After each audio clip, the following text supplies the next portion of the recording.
My college draft is proud to announce my conference called Educate You.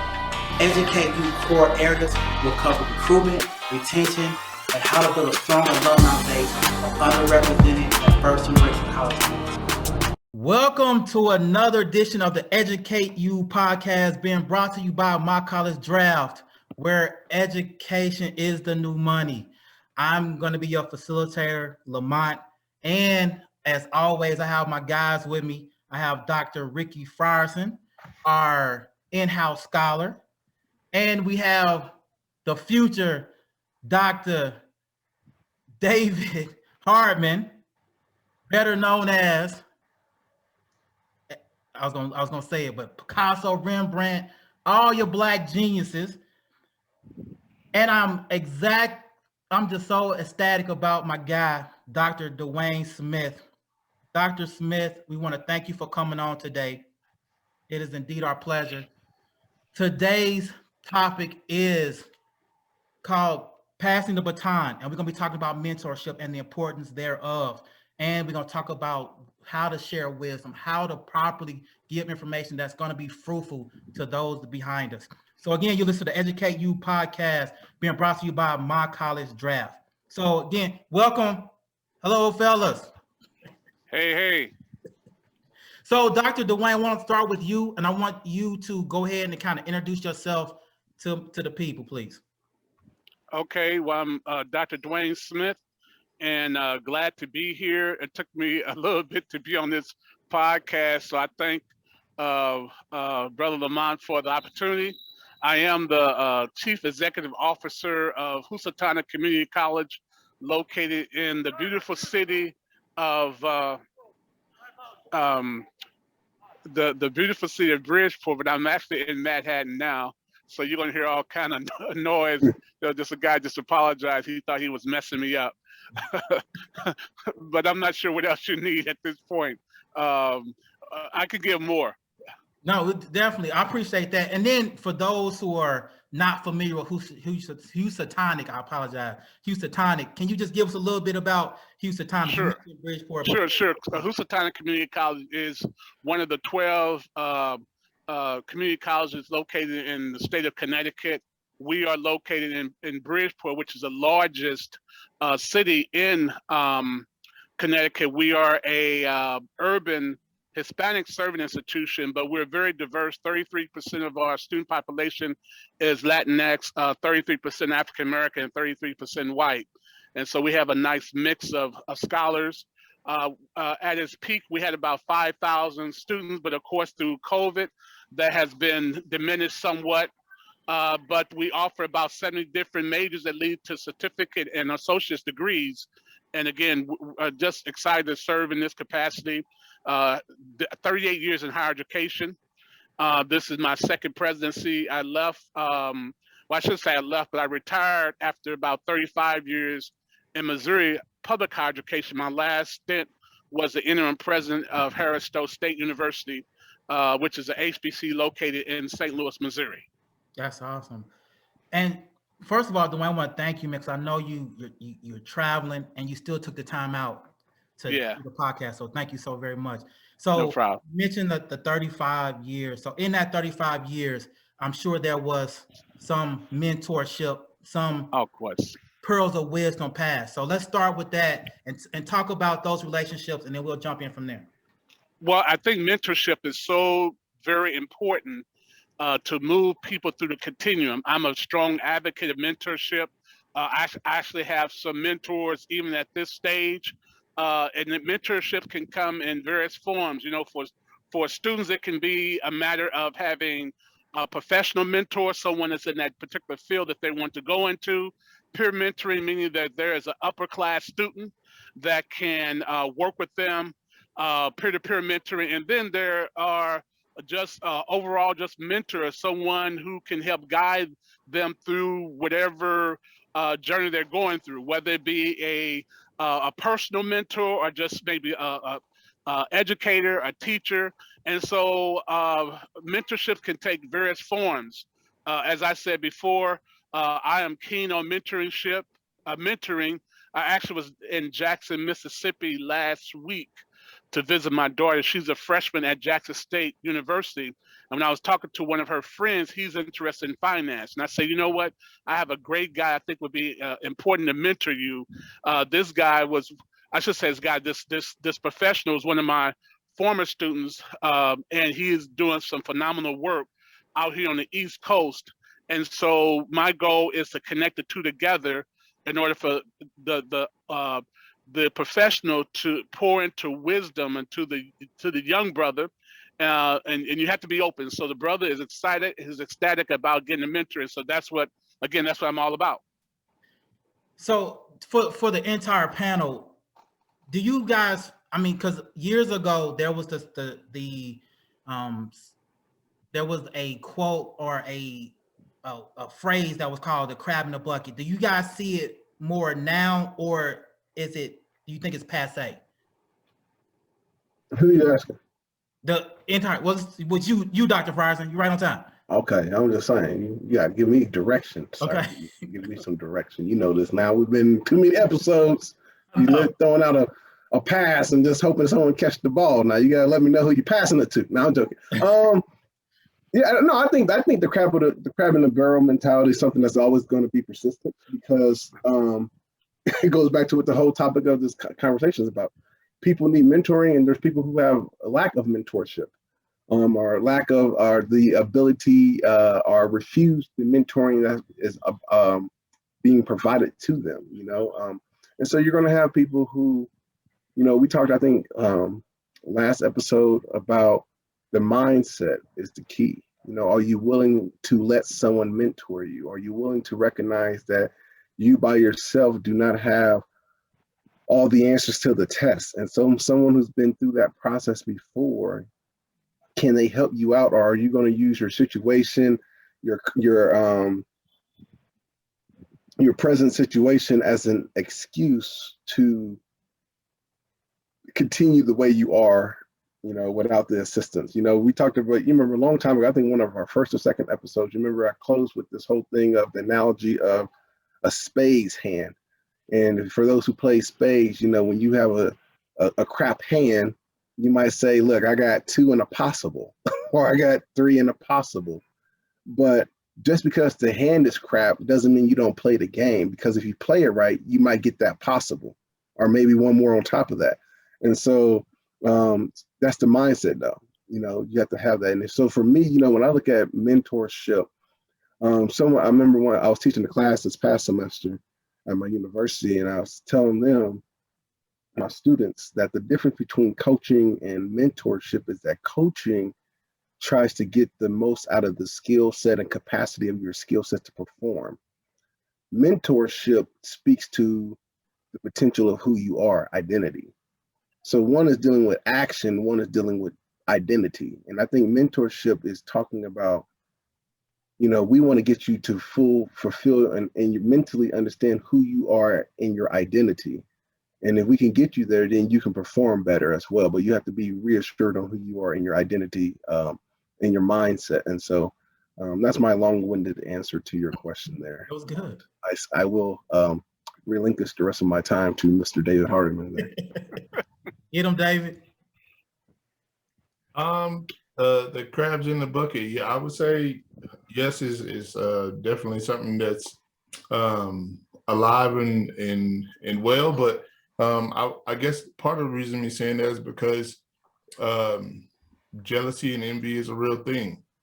So there are going to be people who are trying to pull other people down, but at the same time, if we learn how to work together, once the person at the top crab at the top of the bucket gets out, and as long as he holds on to everybody else can get out of that bucket. So learning not how to pull each other back into the same situation, but learning how to work together to get out of that situation. We talked about several different things on some of the podcasts, but one of the things we talked about was supporting Black businesses, right? But we also have to look at ourselves different and understand that what we have to offer is valuable, in being able to buy each other and help each other to be able to get out of that bucket. So, you want to touch that, Dr. Smith? Sure. I would offer and I connect to what the brothers were saying. But I always kind of have a problem when people try to put a label that's always just germane to Black people. That Black people, they can't see each other up. They're crabs in a barrel. When you look at, as a brother was saying, Brother Ricky, I believe, was saying, is that jealousy and envy is real, but it's not just real to Black folk. It's real to any person who is a human, right? And so you don't find, we just assume that other groups stick together and that sort of thing. And so in the way I kind of reject that premise, not rejecting what the brothers are saying, but reject the premise that somehow this crab in the barrel mentality is what holds people back. And, so going back to the original topic of mentoring, I found my three mentors. I have three mentors they didn't know me. So the first one I remember, I won't mention his name, but he had a powerful position in higher education in Missouri. And I said, maybe he can give me some insight. So I just sent him an email and said, basically, this is what I'm doing. I think at the time I was assistant VP of academic affairs. And I said, I would love to talk with you about your career. Immediately he responded back and said, yes, let's make an appointment. At the time he was the most powerful educator in the state of Missouri in terms of what his profession, what he did. And so he sat me down and he gave me this powerful advice that stuck with me. Two pieces of advice. One was actually, he said, you're assistant VP of academic affairs. And I only been in this role less than 2 years. He said, apply for 4 VP positions. And I couldn't even believe it. I said, man, I've only been in this position less than 2 years. He said, it doesn't matter. You apply for the position. The second piece of advice wasn't really good advice, but, he gave it to me anyway. I wanted to be a president of an HBCU. He said, well, that's going to be very difficult because HBCUs are very insular on who they hire. You don't have the background in the HBCU space, nor have you graduated from that. And so it's going to be very difficult. And so was very grateful that this guy took time from his schedule, didn't know me, to give me his advice. And what I did, I took his advice. The first piece of advice, actually, I applied for VP positions. And I got rejections, of course, because of the fact that I only been in position less than 2 years. But guess what? The second piece of advice I didn't take. I applied to HBCUs. And what I found that HBCUs were the ones who gave me the opportunity to interview. And I actually wound up being hired as a VP of academic affairs and chief academic officer at an HBCU, and wound up eventually becoming president of that institution. So that's the first mentor. The second mentor, I saw the guy in the magazine, still in my field of education. I found the email and sent him an email. He was in Detroit. And I told him who I was. I was actually not a president at the time, but I was a provost. And I said, I would love to hear your story. He said, I got about a half an hour. I flew on my own dime to Detroit. And I went to Detroit to meet this guy. And he said, well, why are you in Detroit? He thought he couldn't imagine I would come there just to see him. I said, to meet with you. And he met with me for over an hour. And he gave me all different types of contacts. So my last mentor is, I called him on the phone because he was someone that I knew about. He was very successful in my field. And that was the one I said, can you mentor me? That was the only time I used the term mentoring. And he said, sure. And to this very day, he gives me sound advice, great advice. And so this notion that people will not reach out and help you really is false. There's some people who won't, but there's many people who will if you just reach out. And even because of my experience in mentoring, people will reach out to me and say, can you mentor? And I say yes. And I'm going to share this short story and I'll be done. As Brother Ricky said, I'm going to turn my time over, right? So on LinkedIn is almost kind of like a Facebook where people put stuff on there to get likes. And so this young brother, he had put on there that, I've been trying to find a job and I can't get any help and all this other stuff. It was like this passionate plea for help. I think he got like about 10,000 likes, And so I sent him something privately. I said, hey, I'll be willing to look at your resume. I'll be willing to look at your cover letter, because a lot of times I found that people, when they're looking for positions, their cover letters and they don't tell the accurate story. So he said, "Thank you very much." Didn't hear from him. So a little bit late, he's still posting about needing help and all sorts. So I said, this guy just wanted to get attention through life. So I don't know. But I'm saying is that people have all types of reasons as to why they don't hook up with mentors, why they don't have a mentor. Some people why they don't want to mentor. But I know there's enough people out there, enough Black and brown people that's willing to help each other to move forward in their careers. I think that's really, I think one thing that the audience needs to pick up on too, going back to kind of like what you start off with, right? Your setup with that is that it starts with the mindset of the individual, regardless of race, creed, nationality, whatever. In each one of those stories he talked about, there was a similarity, and I want to make sure people, because sometimes we miss the details that can change your life, the 1 degree that can change your life, which was he had initiative to reach out. In each one of those stories, he didn't say, not one of those stories did he say one time, "Hey, I just got this email from this cat, and I was like, yeah, I'll meet with him." What I'm saying? He said, "I saw something of value in someone else. Yeah. I wanted to reach out. So I, on my own accord and on my own humility, knowing that there was things that I wanted to put in my tool set, in my ship, right? I needed some cargo in my ship that I did not have. So I wanted to have a relationship or mentorship to get that cargo from someone else."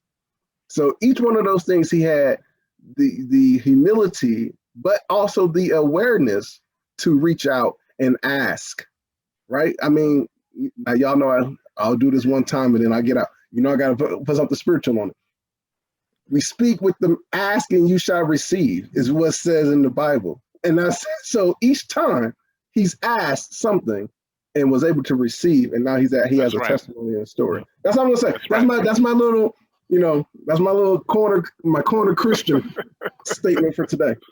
So that's right. I have a question. In picking a mentor, what are you looking for in that mentor? So in my case, I'm in education. I'm in higher education, and I spent many years in higher education. And so for the first one, I wanted to know this person who had reached the pinnacle of his career. And again, I don't want to share the name of the individual, but very well known in higher education.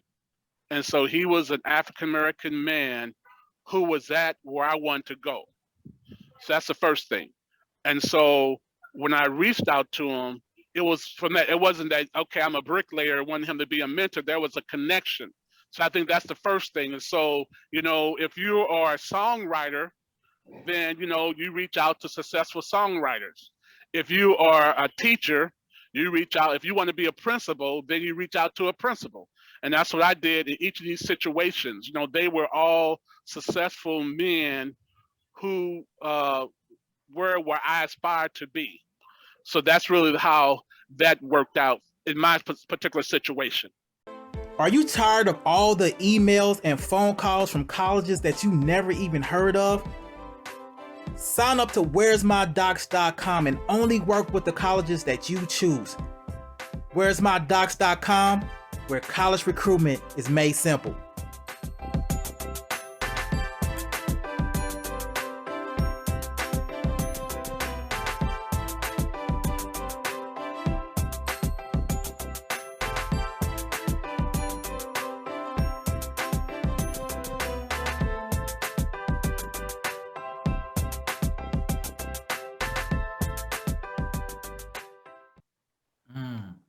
That was good. That was good. Again, you listen to the My College Draft Educate You podcast. I have a question. Is it, because sometimes it is very difficult to mentor. It's very, very difficult. Is there particular scenarios in each one of you guys where you were like, man, I don't quite know, but it ended up working out? Oh, I got one. Okay. I got it. Always this one cat comes to mind anytime someone asks me about Was there a time when you almost gave up on a student and you're glad you didn't? All right. And this happened probably 2007, 2008. And I had a student. At that time, I was in case management, working for the county, doing social work stuff. And I had this student who was really just, he was just bad, right? He was just bad. I mean, in and out of jail, beating up his mom. He was dealing with issues. I don't think he never got over the fact that his dad died and all that stuff. And so the first time I had him, he was always drunk, always high, never really went. And so, there's a saying from one of my mentors that when the student is ready, the teacher will come. Right. And so I tried to reach out to him and do some work, and it just, it wasn't what it was. And he ended up getting locked up again. And so it was probably like 2 years later, they said, hey, so-and-so needs another case manager, and we see you've had history with him. Do you want to get him? And literally, this is the only time I was like, oh, hell no. Hell no, I ain't taking him. What? Get out of here. That dude, he don't want to. And they was begging to plead. So I finally said, yeah. So he's in jail. He's locked up. And he was locked up I think he's supposed to be locked up for like 3 years or 2 years or something like that. And so I got him when he was like 6 months in. So I go up to see him, and we're talking. And he's kind of like, he's not showing me anything that he's changed. It's like, it's still the same guy. And then finally, I just was like, man, look, let me talk to you, bro.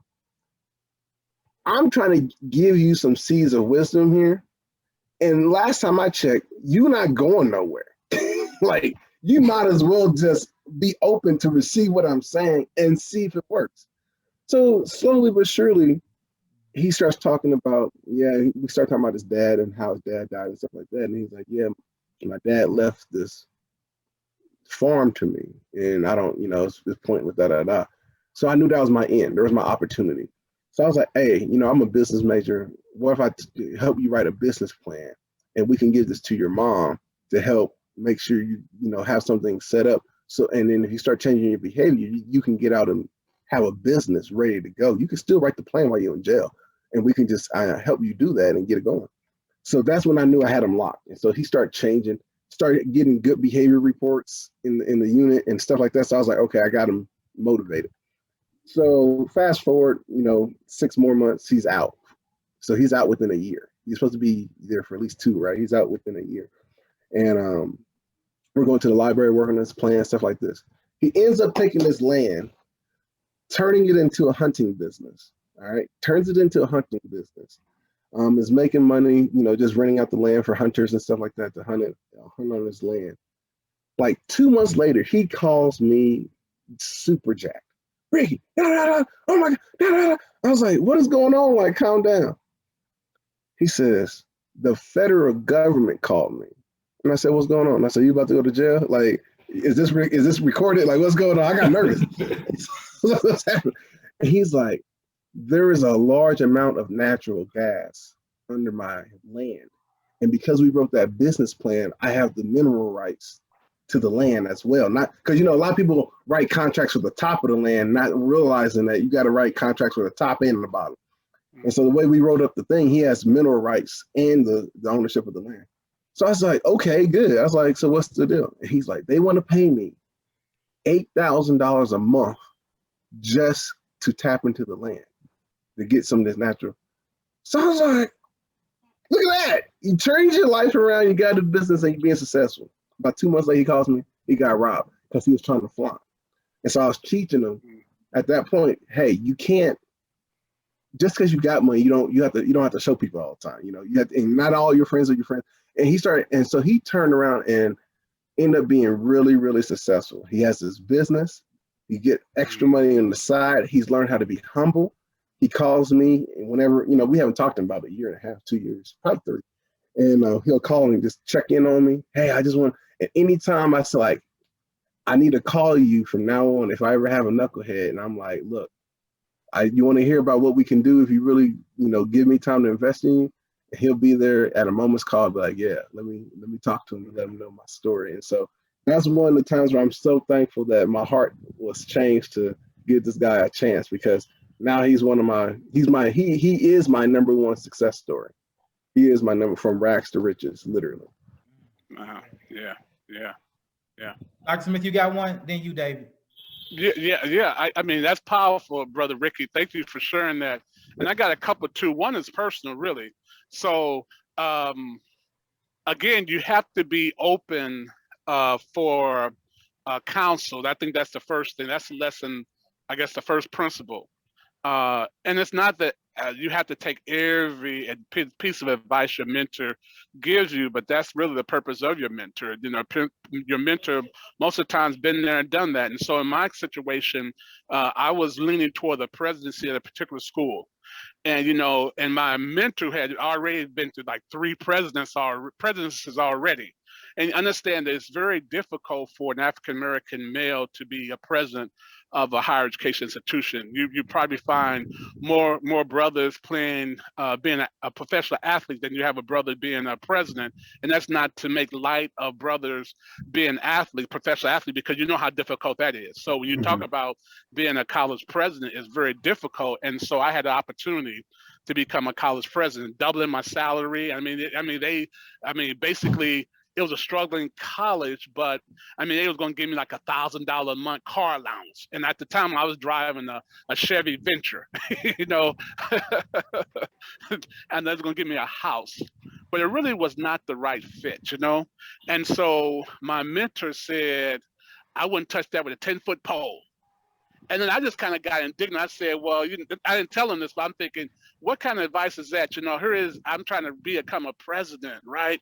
And you're telling me I shouldn't touch it. And I just kind of got some real oddball thoughts, you know, in terms of, is he really in my corner, that sort of thing, because I wanted to go my way. And so there were some things that happened, and I eventually turned it down. And my mentor said, you think you're lucky stars that you didn't go that direction. And one of the things I thought about, I said, you know, when I was looking at this presidency, I said, you know, I was going to give up a whole lot of things. I was going to give up my retirement. I was going to give up a lot to become the president. And this particular school, since then, they've gone through 3 or 4 presidents. So I'm not even sure if I would have lasted. But I was able to, because I stood still, took my mentor's advice, I was able to retire a few years later as a president with a pension. I have a pension for life, right? I mean, I'm talking about I don't have to work. Every month I get a check, you know, and it's because I really took heed to what the mentor said. But mentally, I wasn't there. I just felt like, you know what, maybe he's not in my corner, maybe whatever. And that's what happens when we get some thoughts, you know, like Brother Rick, what you were saying is that the mentee you was giving him some sound advice, but he wasn't really mature enough to receive it. And eventually he was able to receive it, and good things happened to him. And that's me, my personal story. I wasn't the best mentee all the time. You know, the one that I have is similar to Ricky. Is a student who, and I'm working on this article called "Sometimes We Need a Third Chance." Right? You talk about second chance, but sometimes a third chance. And this particular scholar, I recruited him out of Detroit. He was a high school senior at the time. I was a recruiter. And he wanted to come to my school, which I thought was ecstatic. I was ecstatic because basically he was from Detroit and I was in rural Missouri, and he wanted to play football. So I got everything set up for him to be a scholar athlete. Well, the football coach at my institution thought it was very odd because this guy was Division I material. He's like, why is he coming here? Because he's so outstanding, saw his tapes. I just kind of said, I talked to him about coming here. Well, to come to find out, he was in a lot of trouble back in Detroit. And I mean, I won't go into detail about the trouble. It was significant trouble. And so when we found that out, the school didn't want him on our campus.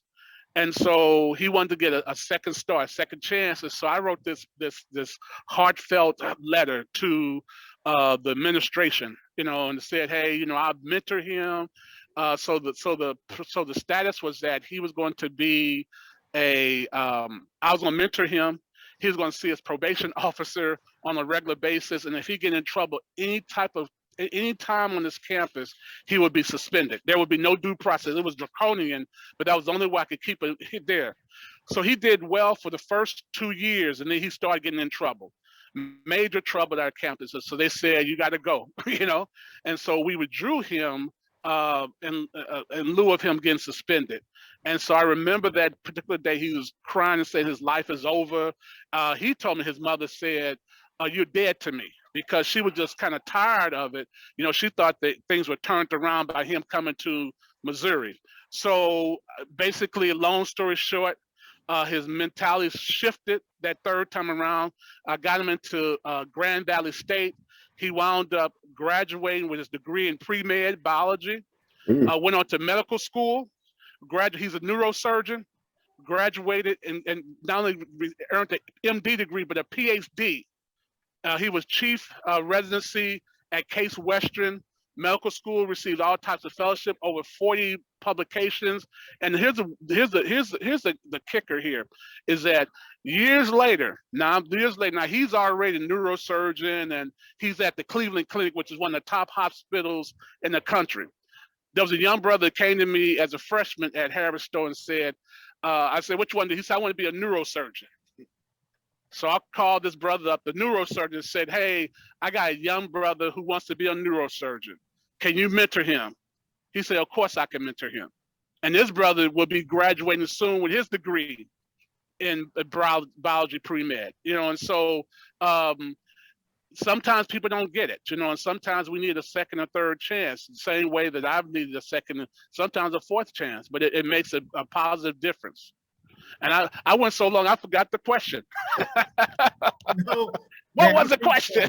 That was good. That was good, Dr. Smith. David, because I know you mentor a lot of students. Yeah, I have one story that comes to mind that kind of stands out.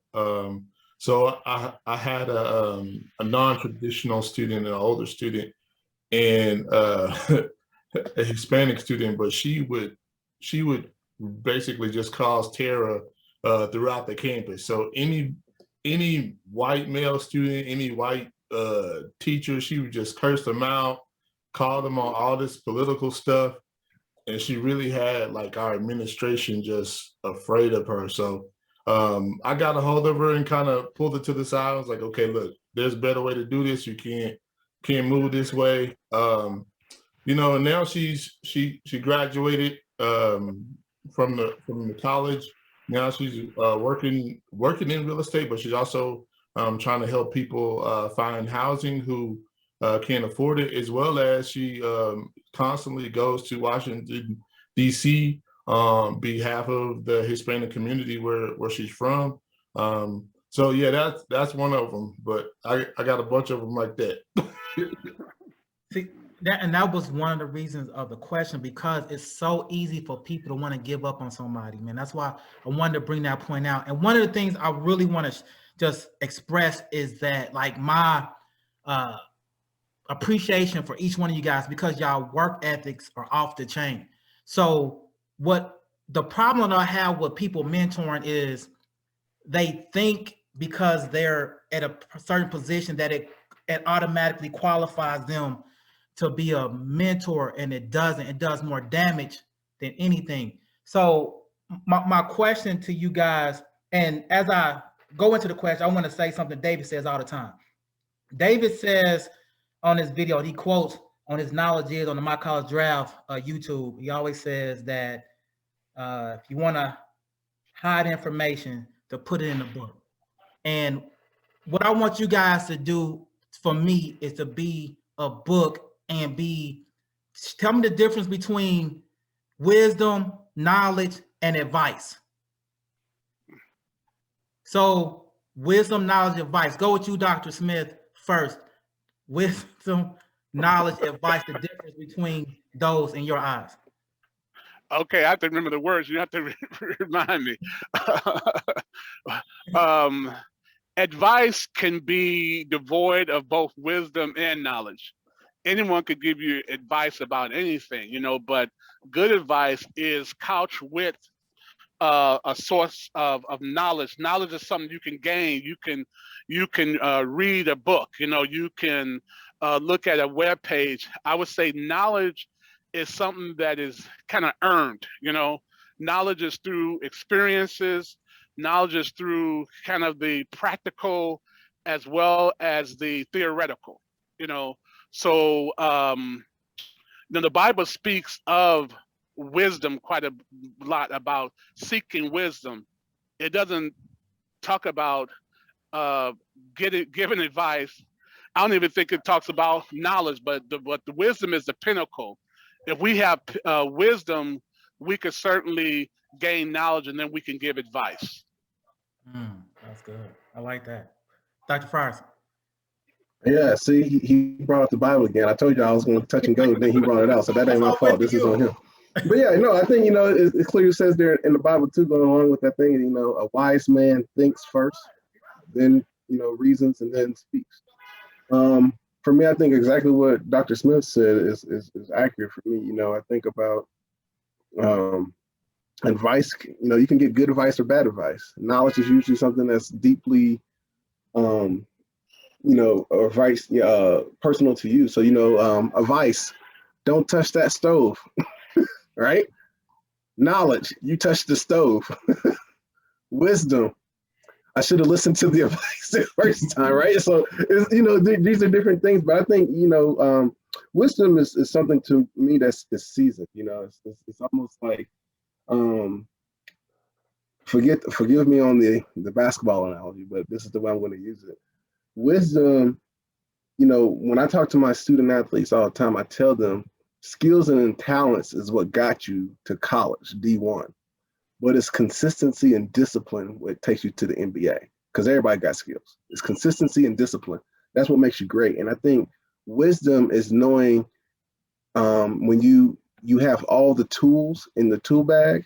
So you go to I heard this wonderful story I'm going to use about how wisdom is expressed. Wisdom is if you get a call, if you have a flat tire on the street and you call a maintenance man to come get you on the highway or whatever, you're not hoping that this maintenance man comes with just one tool. That maintenance man, if they're really skilled, is going to come with all their tools because they're prepared for anything. And I think that's what wisdom is that you have a tool set in which you can go into any situation and you're prepared because you know how to navigate and utilize your tools. And so I think that's what, knowing your skills, your tool, what's in your tool set. And you might not have to use every single tool every time you go to a site or mentor an individual. You might have to use different things. The way I mentor my one student I talked about earlier, it's going to be different than I mentor some of my student athletes now, right? But I have these tool sets in my bag. I have these analogies and things like that. And so I think that's important. I was trying to wait till the siren went past. So I feel like from advice perspective, you could get advice from anybody, good, bad, or indifferent. But talking about knowledge and wisdom, since we in the Bible now, and all that get an understanding, right? So I can have knowledge about something, but the wisdom really comes when you understand it and really understand what that thing looks like. I think about so many times I've had so many different conversations with people, regardless of what the topic is, and there's just a surface level of conversation about stuff. And yeah, they have knowledge on it, but they don't know the inner workings of it. They haven't embodied that situation or that topic, and then being able to regurgitate that out to somebody else and say, okay, I've been here before, I've seen this before, this is what's coming, right? So that's my perspective on it. Again, you're listening to the Educate You podcast being brought to you by My College Draft, where education is money. I just noticed something. Lamont, you asking all these deep questions to us, and you ain't had to answer a single question. I'm just noticing you putting us on the hot. But anyway, go ahead. I'm just saying. I'm just thinking out loud. I don't know how. See, I'm just not getting wisdom and knowledge about this. 9 episodes in, 10 episodes in, I'm like, Lamont don't be answering none of these questions. No, because I'm here to learn. Okay. Dr. Smith, there you go. like to listen. Now, because you guys are all educators, and I will say you guys are great educators. I want you guys to take mentorship, and if properly done, how does it impact the following categories? How does the proper mentorship impact economics? How does mentorship properly impact education? how does it properly impact people of color? So how does mentorship properly impact economics? I'm gonna start with you, Dr. Francis. I know that's your thing. Well, you asked like a double barrel question, man. Yeah, qualitatively, I'm like, hold on, let me. Economics, Black folks, and what? Education. How does for me? I think the simple answer for me is sustainability. Anytime I go into a serious mentorship with a student, I always, in fact, I had to correct one of my student athletes this past year. He said, "I'm just trying to be like Dr. Frierson." I said, "Don't ever say that again. Don't ever say that to anybody again." I said, because if we're doing the mentorship right and we get this, you should exceed where I'm at, because you're taking this and your pathway should be a lot smoother. So the way I measure it is sustainability. And what I mean by that is I always measure my mentoring relationships 5 years after they leave my presence. What was sustained? What seed took root? Where did you grow your roots at based off what I gave you? Because I can't say I'm a good mentor just because I got you through one present stage of your life. It's the lessons, the things I'm trying to give you, how much of that was sustainable? And then when I see you 5 years down the line and I see that you have a family and you're able to fiscally manage and you know how to manage finances, you got wisdom with that now, you're patient, you're not quick to just, react to current conditions, but you're thinking about future vision, things like that. Now I can say I'm successful in mentorship. So my simple answer is sustainability. David? For me, I guess, well, in any and all of those topics, really just trying to help people find the best version of themselves in every situation of their life, be it financial, spiritual, career, whatever the case may be. I know right now with my staff, I have them focusing on 7 different areas of their life and what their plans are, asking very, very hard questions to answer, looking yourself in the mirror and saying, who am I? Where do I want to be? And how do I get there? And having those difficult conversations. But at the end of the day, trying to be the best versions of themselves. Like Ricky said, I don't want anybody to say they're going to be the next David. Don't be me. Be the best you that you could possibly be. Because at the end of the day, all of us bring different things to the table as well. We have different tools, different strengths, different weaknesses. So how do you be the best person that you could possibly be to be able to reach whatever goal that you're trying to achieve at the end of the day? Dr. Smith? Sure. So the brothers kind of summed it up, both Brother David and Brother Ricky. I want to tap into something that Brother Ricky said about the sustainability. So basically, mentoring should produce a sustainable outcome. So we want to take people to the next level, and so in positive and productive mentoring, then that person can go to that next level even higher than say the level that I've gone to, and so that's what Brother David said, be the best person you can be, the other piece kind of specifically answered your question as it relates to economically, educationally, and then also for people of color. I think you said people of color. Yeah. So economically, I kind of just believe that education is a foundation of all things good, that you can go to that next level. And so we don't have to do it alone. Even though, we got to still be accountable to ourselves, we can reach out to other people. And as I said before, my mentors were not next door neighbors. They weren't anybody that I could touch. I mean, physically touch, but by reaching out to them electronically. One mentor was hundreds of miles away. Another mentor was thousands of miles away. Of the mentors, one I've never met personally, but the goal is that by connecting with them, I was able to improve myself economically. In terms of educationally, the same thing, that we're, in spite of what's going on in this country, and it sounds like I may be talking naively have a sense of, I just said that we're in a great space and place at this time period of our existence as Black people. You know, not only is there so many African Americans who are successful, there are so many ways that we can connect to them. You know, we could connect to them through LinkedIn. We connect to them through Facebook. We could connect to them through an email. I mean, there are ways that we could connect to people that we aspire to be at that level. And so mentorship is important, and not everyone will be that person who could say, yeah, let's do it together. As much as I talk about the neurosurgeon who was successful, I reached out to another brother who I mentored, and for whatever reason, he said, I don't mentor anymore. And I said, okay, I had to accept that.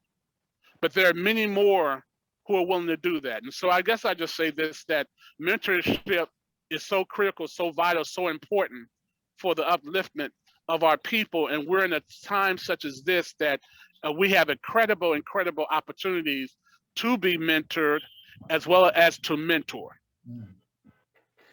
So we're gonna do, as we come to a close, we're gonna do 2 rounds. One round of questions is I want to know the best advice that someone gave you. The last round of questions is gonna be the best advice you can give. So we're gonna go around the best advice that you were given, and then we're gonna close with the best advice that you can give. So I'm gonna start with David, and we're gonna go Dr. Frierson and Dr. Smith. So the best advice you were given this round, and then last, we're gonna close with the best advice you can give. The best advice I was given. Yes.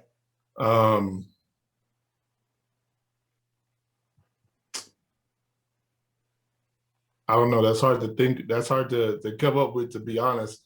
I guess I would say is to keep pushing forward, knowing that there's going to be all types of obstacles and valleys and peaks and hurdles and everything else. So just continuing to move forward and continue to chase the goals that I have.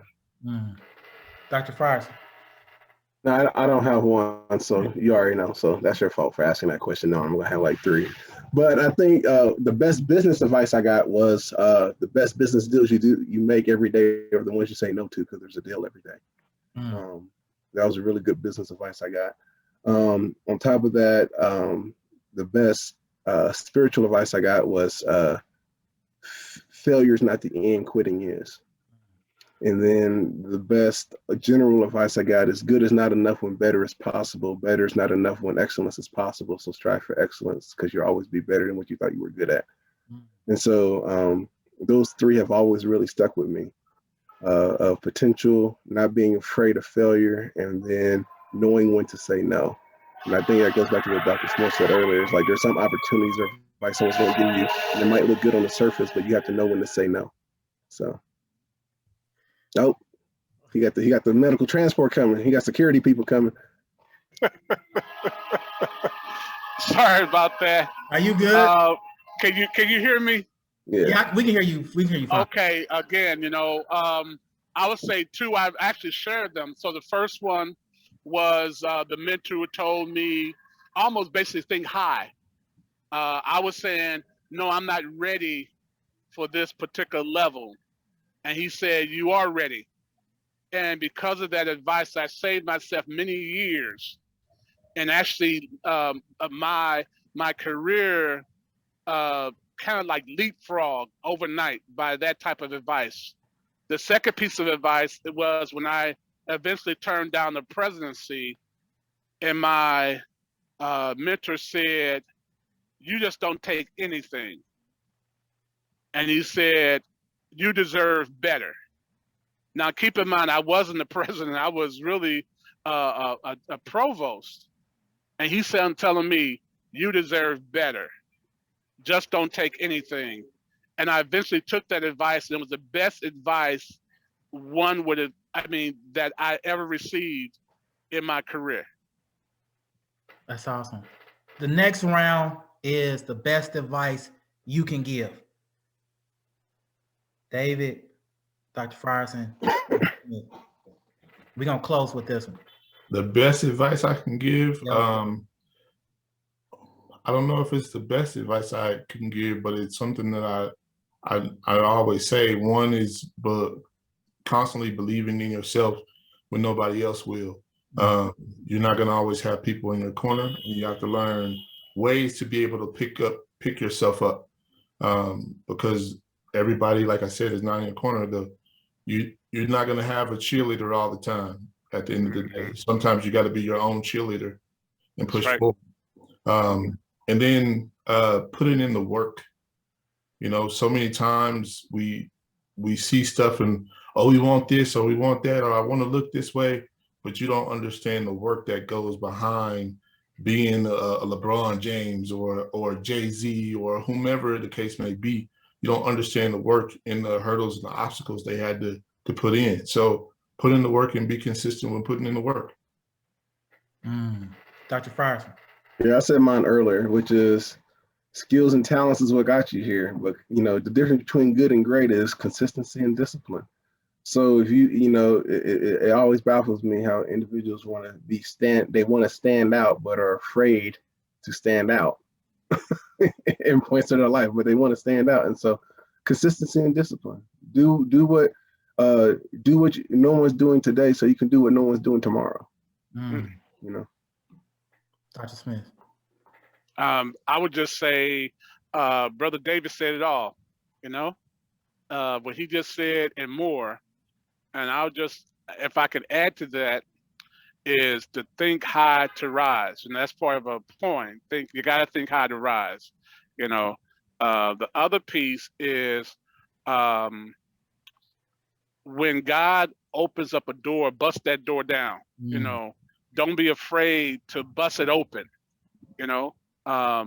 And with that, you know, kind of going back to the term of mentoring, seek out people who you aspire to be, where it says iron sharpens iron.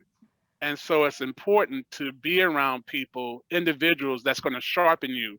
And you can find a whole lot of people that's 1,000 miles away that'd be willing to sharpen you. That's awesome. That's awesome. For just in closing, for me, I know that I'm finite, and I know that all wisdom comes from God. So my hope is that the best advice that I possibly could give anybody is through nonverbal, my actions. I hope that through my actions are speaking life into someone, and then we can talk as we go. But first I want them to see and then hear, and then let's go accomplish what we need to accomplish together. So again, you've been listening to the Educate You podcast, brought to you by My College Draft, where education is the new money. Follow us on all our social media outlets, YouTube, TikTok, Twitter, right? No, Instagram. MySpace, Netscape. All those things. So Fireflash, Fire Smoke. Hey, fellas, thank you so much. We did good today, and I appreciate y'all. Thank you.